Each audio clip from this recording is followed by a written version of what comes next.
For Robert Shernan, hunting was a way of life. Growing up in upstate New York, he had spent countless weekends in the dense forests surrounding his hometown, learning everything from tracking to survival skills. When his 10-year-old son Peter expressed interest in joining him, Robert was thrilled. This trip would be Peter's first real hunting experience, a milestone in their father-son bond. They set out early in the morning, the forest still blanketed in mist. Armed with rifles and a sense of adventure, they trekked into the woods. Robert showed Peter how to identify tracks, spot signs of movement, and stay quiet. The boy was eager to learn, his wide-eyed curiosity reminding Robert of his own childhood. As the morning stretched into afternoon, they ventured deeper into the forest. The trees grew denser, their gnarled branches forming a canopy that dimmed the sunlight. They paused near a small clearing to rest and scan the area for signs of game. That's when Peter tugged on Robert's sleeve, his voice a hushed whisper. "Dad, there's someone over there." Robert followed Peter's gaze and froze. About 30 yards away, partially hidden behind a tree, was a man. His clothing was filthy, his hair unkempt, and his face obscured by the shadows. He wasn't moving, just standing there, watching them. Robert raised a hand in a friendly wave. "Hello? Do you need help?" he called. But the man didn't respond. Instead, he stepped behind the tree and disappeared. "Probably just another hunter," Robert said, trying to reassure Peter. But something about the encounter left him uneasy. The man hadn't been holding any visible gear, no rifle, no backpack, nothing to suggest he was hunting. They decided to continue their trek, moving toward a new area. Peter seemed on edge, glancing over his shoulder every few minutes. About an hour later, as they walked along a narrow trail, Peter stopped abruptly. "Dad," he whispered, his voice trembling. "He's back." Robert turned and saw the man again, this time behind a different tree, about 50 yards away. His stance was the same, silent, unmoving, and unerringly focused on them. "Stay close to me," Robert said, his tone firm. He didn't want to scare Peter, but his instincts were screaming that something was wrong. This wasn't the behavior of a lost hiker or a curious passerby. As they moved to leave the area, Robert's protective instincts kicked in. He decided to confront the man, hoping to resolve whatever this was. He told Peter to wait a safe distance away while he approached the tree.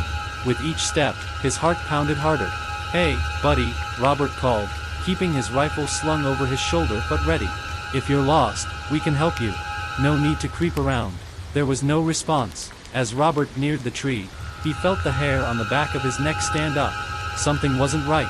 Rounding the trunk, he prepared to meet the man face to face. But instead, he was met with a horrifying sight. Lying at the base of the tree was a severed human head, its lifeless eyes staring blankly into the woods. Robert's blood ran cold. He stumbled back, his breath caught in his throat. The head was fresh, the flesh pale and bloody. He scanned the area, his hands shaking, but there was no sign of the man. "Peter," he yelled, his voice cracking. "We're leaving now." Peter ran to his father, confused by his urgency but obeying without question. They retraced their steps as quickly and quietly as possible, every sound in the forest suddenly feeling amplified. Robert kept glancing over his shoulder, half expecting the man to appear again. When they finally reached their truck, Robert locked the doors and sped away, his hands gripping the wheel so tightly his knuckles turned white. Peter sat silently in the passenger seat, sensing his father's fear but not yet understanding its cause. Robert reported the incident to the local authorities, describing everything he had seen. The police took the report seriously, especially since 2 hunters had recently gone missing in the area. A search was conducted, but no additional remains, or the mysterious man, were found. Months later, after much deliberation, Robert decided to take Peter hunting again. He didn't want his son to be afraid of the woods, nor did he want fear to rob them of their shared passion. But things were never quite the same. Every rustle of leaves, every shadow cast by the trees, felt like a potential threat. The memory of the man behind the tree, and the gruesome discovery, remains etched in Robert's mind. It was a reminder of the unpredictability of the wilderness, and of how even the most experienced hunters can encounter dangers far beyond the natural world. Nathan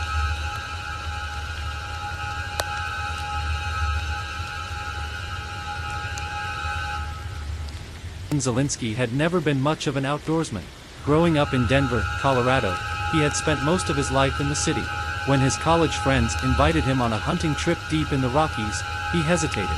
Nathan wasn't a hunter, and the idea of shooting an animal made him uneasy.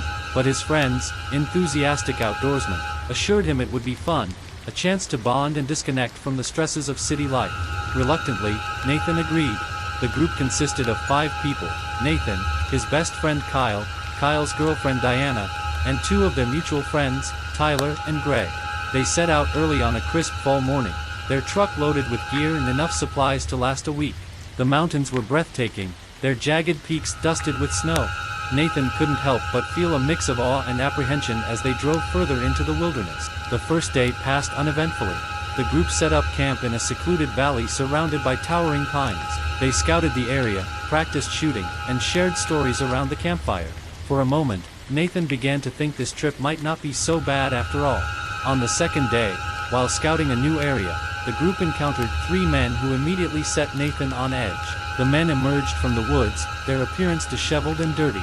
Their clothes were tattered, their faces unshaven, and their expressions unreadable. "Out here for the hunt?" one of them asked, his tone friendly but slightly off. "Yeah," Kyle replied cautiously, "just scoping out the area." The men exchanged glances, their smiles thin and unnerving. "Be careful," another said, his voice carrying an odd edge.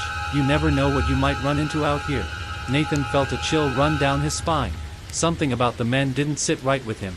But they left as abruptly as they had appeared, disappearing into the trees. "That was weird," Tyler muttered, voicing what everyone was thinking. Diana nodded, her brow furrowed. "I don't like this. Let's head back to camp." That night, the group couldn't shake the feeling of being watched. As they sat around the campfire, the forest seemed unnaturally quiet, the usual sounds of crickets and rustling leaves replaced by an oppressive silence. Nathan kept glancing over his shoulder, expecting to see those men lurking in the shadows. Around midnight, they decided to turn in for the night. Nathan crawled into his tent, exhausted but unable to sleep. His unease was validated and a blood-curdling scream tore through the stillness. It was Diana. Nathan scrambled out of his tent, grabbing a flashlight. The others did the same, their panic evident. They rushed to Diana's tent, where they found her struggling against 2 of the men they had encountered earlier. One was trying to pin her down, while the other searched through her belongings. "Get off her!" Kyle shouted, raising his hunting rifle. The men froze, their eyes narrowing. "We're just having some fun," one of them sneered, but they backed off when they realized they were outnumbered and outgunned. As the men retreated into the darkness, Nathan noticed something even more horrifying: movement in the trees surrounding the camp. Shadows darted between the trunks, silent but unmistakable. The group wasn't dealing with just 2 attackers, there were more. Panic set in as the realization hit them: they were surrounded. "We need to get out of here," Greg said, his voice shaking. Abandoning most of their gear, the group grabbed their essentials and made a run for the truck. The forest was alive with sounds now, branches snapping, heavy footsteps trailing them, and whispers that seemed to come from all directions. Nathan's heart pounded as he followed Kyle, the beam of his flashlight barely piercing the darkness. The tension reached its peak when Tyler tripped over a root, falling hard onto the ground. One of the shadows lunged toward him, but Nathan and Kyle turned, firing a warning shot into the air. The figure hesitated, then melted back into the trees. When they finally reached the truck, they piled in, slamming the doors and locking them. Kyle started the engine, and the group sped away, the headlights cutting through the gloom. Nathan glanced out the window and saw the figures standing at the edge of the forest, their silhouettes illuminated by the taillights. They didn't chase the truck, but stood there, watching, until the group was out of sight. When they returned to civilization, the group reported the incident to the local authorities. The sheriff took their statement but seemed skeptical. "There's a lot of strange folks out in those woods," he said, shrugging. "I'd advise you not to go back." The group had no intention of returning. For Nathan, the trip was a horrifying initiation into the dangers of the wilderness. The experience stayed with him, a constant reminder that the greatest threats aren't always from nature, they're from the people who hide within it.